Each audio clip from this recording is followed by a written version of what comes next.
Assalamualaikum warahmatullahi wabarakatuh. Kembali lagi di RMB Mistis. Dan pada video kali ini, portal RMB akan menceritakan kisah pinggir kota dalam kemasan cerita misteri. Cerita kali ini berjudul Disantet oleh Mantan Pacar Sendiri, karya Restu Wiratmaja. Lalu seperti apa kisah selengkapnya? Langsung saja dan selamat mendengarkan.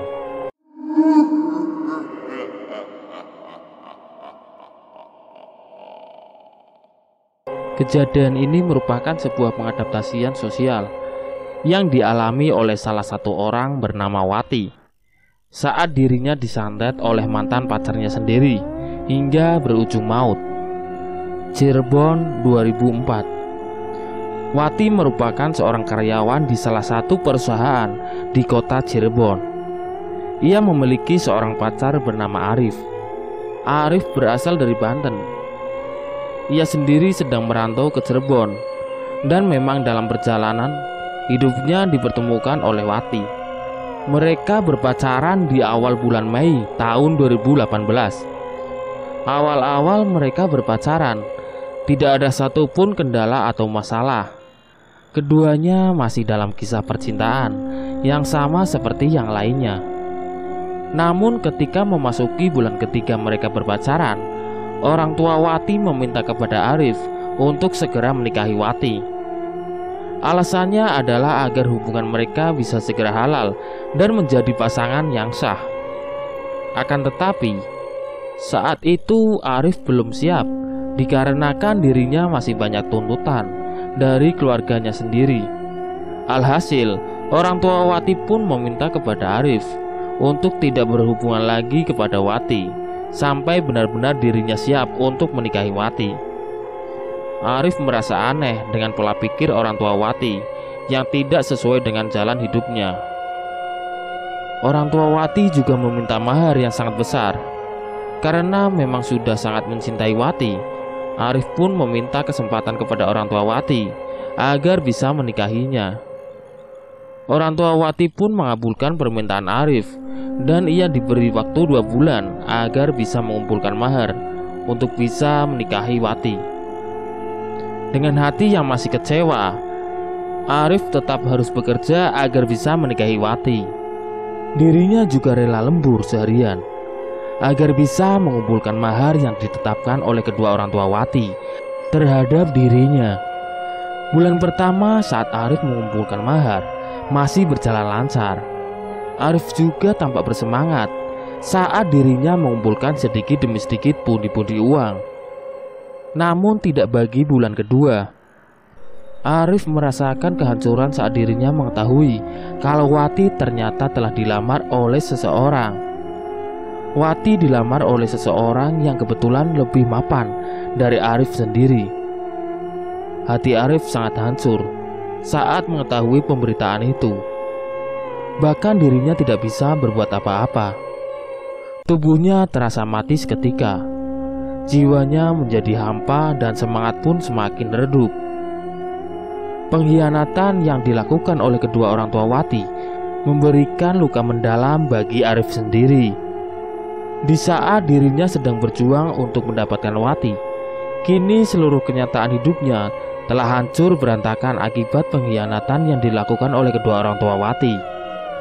Karena merasa sudah dipermainkan, Arif pun langsung mendatangi keluarga Wati dan meminta penjelasan terkait pertunangan Wati dengan orang lain. Saat Arif menemui kedua orang tua Wati, dirinya sudah tak berdaya saat melihat jari manis Wati telah diselipkan cincin yang menandakan pengikatan dirinya terhadap orang lain. Arif sendiri meminta kepada Wati untuk menjelaskan hal tersebut. Namun Wati hanya terdiam. Ia bahkan tidak bisa menjawab segala pertanyaan yang dilontarkan Arif kepada dirinya. Alhasil orang tua Wati meminta kepada Arif untuk meninggalkan serta mengikhlaskan Wati, karena memang Wati sudah dilamar oleh orang lain. Lelaki mana yang ikhlas ketika wanita pujaannya telah diambil oleh orang lain? akibat pengkhianatan yang dilakukan oleh orang tua si wanita itu. Arif masih berdiri di hadapan rumah Wati sambil membawakan uang mahar yang diminta oleh kedua orang tua Wati sebagai bentuk perjanjian mahar yang telah disepakatinya. Air mata Arif menetes secara perlahan. Hatinya dipatahkan oleh pengkhianatan yang dilakukan oleh Wati dan kedua orang tuanya Wati. Makian serta cacian terus dilontarkan dari mulut orang tua Wati kepada Arif yang memang belum mampu untuk menikahi Wati. Bahkan orang tua Wati menyebutkan jika dirinya hanya menginginkan menantu yang mapan agar bisa hidup berkecukupan. Semua perkataan dan hinaan yang dilontarkan oleh keluarga Wati pun direkam oleh Arif. Ia sendiri tidak bisa melakukan apapun selain membalaskan dendam terhadap pengkhianatan yang telah dilakukan oleh Wati serta kedua orang tuanya Wati. Arif berusaha untuk menegakkan kepalanya, melanjutkan hidupnya, namun ia tidak akan lupa terhadap apa yang dilakukan oleh Wati terhadap dirinya. Cinta yang sudah bersemi kini berubah menjadi dendam yang begitu mengerikan. Di hadapan Wati dan juga orang tuanya, Arif bersumpah akan membalaskan dendam dan membuat Wati hidup dalam penderitaan. Arif juga bersumpah untuk tidak memaafkan seluruh keluarga Wati, walau sampai sujud di hadapannya sekalipun. Karena dalam prinsip Arif, orang yang telah berkhianat adalah orang yang telah menciptakan kejahatan dalam dirinya sendiri. Arif pun pergi meninggalkan rumah Wati dengan hati yang kacau dan pikiran yang tidak tenang. Arif berusaha untuk membuat penderitaan yang sama terhadap dirinya kepada keluarga Wati sendiri. Keluarga Wati yang mendengar hal itu hanya bisa terdiam 1000 bahasa. Mereka menganggap jika yang dikatakan oleh Arif hanyalah omong kosong belaka. Sudah hampir 3 bulan semenjak hubungan Arif dan Wati terputus. Wati sendiri merasa tidak ada sesuatu yang membuatnya takut. Kini ia telah memiliki seseorang lelaki yang mampu menjaga setiap saat. Orang tua Wati sangat bahagia dengan keadaan yang sekarang. Lelaki yang menjadi tunangan Wati ternyata lelaki yang cocok menurut kedua orang tua Wati. Lelaki itu bernama Tomo. Dia merupakan salah seorang karyawan perusahaan besar yang ada di daerah Kuningan, Jawa Barat. Semua keinginan yang diinginkan oleh orang tua Wati pun dapat dipenuhi oleh Tomo. Kuningan, akhir tahun 2004. Tepat di malam tahun baru, Tomo mengajak Wati untuk menuju ke sebuah restoran terkenal yang ada di daerah Kuningan. Alasan Tomo memilih daerah Kuningan sebagai destinasi wisata malam hari adalah karena lokasinya yang berada di dataran tinggi dan memiliki suasana yang sangat indah ketika malam pergantian tahun baru tiba. Mereka berdua sangat menikmati suasana tersebut sampai-sampai lupa waktu hingga larut pagi. Tepat jam 2 pagi di awal tahun baru, mereka pulang ke Cirebon. Namun, dalam perjalanan pulang, Wati melihat sesuatu yang aneh yang berada di pinggiran jalan. Ia melihat ada seorang wanita dengan mengenakan gaun putih sedang menyeberang secara sembarangan di jalanan yang sedang ramai-ramainya kendaraan. Sontak saja hal itu membuat Wati panik, hingga motor yang dikendarai oleh Tomo terjatuh ke pinggir jalan tersebut. Wati terseret beberapa meter dari lokasi motor itu terjatuh. Kedua kaki Wati pun terluka karena bergesekan dengan aspal jalanan itu. Berbeda dengan Wati, justru Tomo pun yang paling parah. Kepalanya membentur aspal hingga terjadilah pendarahan yang begitu hebat. Kendaraan yang berada di sekitaran langsung berhenti dan orang-orang secara berbondong-bondong turun ke jalan untuk membantu Wati dan juga Tomo. Wati menangis saat itu karena melihat keadaan tunangannya yang sudah sekarat. Alhasil, Tomo pun dilarikan ke rumah sakit yang ada di kota Cirebon. Dalam perjalanan menuju rumah sakit, Wati menggenggam tangan Tomo yang sudah melemah. Napas Tomo juga sudah makin memberat. Darah dari kepalanya juga terus mengucur deras.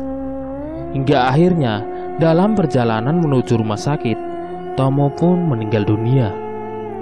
Dengan meninggalnya Tomo, Wati teringat akan seseorang yang pernah disakiti, yaitu Arif. Selama berhari-hari, Wati tidak mau makan, dan yang diingatnya adalah sosok Arif, mantannya. Tubuhnya menjadi kurus. Seiring berjalannya waktu, Wati terkena penyakit aneh. Di bagian punggungnya keluar benjolan aneh berwarna merah. Namun benjolan itu akhirnya menyebar ke bagian perut dan pahanya. Bukan hanya itu, Wati juga seringkali termenung dan merundung di dalam kamar sembari mengucapkan nama Arif. Ia juga kadang berteriak-teriak sendiri seperti orang gila. Keluarga Wati pun akhirnya membawa Wati ke salah satu kiai di Cirebon. Tujuannya adalah agar Wati bisa disembuhkan dari ingatan Arif yang masih melekat di dalam pikiran Wati saat itu. Kiai itu menyebutkan bahwa Wati disantet oleh seseorang terdekat Wati. Dan ternyata orang itu adalah orang yang memiliki kenangan dalam hidup lain. Yang tak lain dan tak bukan adalah mantannya dari Wati sendiri yang bernama Arif. Kiai itu meminta kepada keluarga Wati untuk meminta maaf kepada Arif sebelum Wati semakin parah. Berbagai cara telah dilakukan oleh keluarga Wati agar bisa menghubungi Arif. Namun sampai akhirnya tidak ada kabar mengenai keberadaan Arif yang berasal dari Banten itu. Pada akhirnya, keluarga tidak memiliki jalan lain selain membawanya ke rumah sakit gila. Namun, tidak ada tanda-tanda dari kesembuhan yang dialami oleh Wati. Bahkan bisa dibilang Wati semakin parah. Tubuhnya semakin kurus. Benjolan itu tidak pernah hilang walau menggunakan berbagai macam obat sekalipun. Sudah berobat ke sana kemari, ternyata tidak ada tanda-tanda kesembuhan dari Wati. Hingga akhirnya tepat di tahun 2005, Wati meninggal dunia. Meninggalnya Wati membuat keluarga merasa kehilangan. Mereka juga merasa bersalah terhadap apa yang mereka lakukan kepada kisah percintaan Wati dengan Arif dan memaksa Arif untuk menikahinya. Namun ketika Arif sudah berjuang dan siap untuk menikahi Wati, justru keluarga Wati mengkhianati Arif. Alhasil, atas kejadian ini keluarga Wati merasa terpukul dan menjadi bahan pelajaran. Pelajaran yang bisa diambil dari kisah nyata ini adalah agar bisa menghargai perjuangan seseorang dan selalu bersikap adil terhadap sesama. Bukan harta yang menjadikan kita untuk menjadi orang yang bahagia, namun menjaga tali persaudaraan dan menebarkan kebaikan adalah kebahagiaan yang tiada tara harganya. Portal RMB, itulah tadi cerita yang berjudul Disantet oleh Mantan Pacar Sendiri.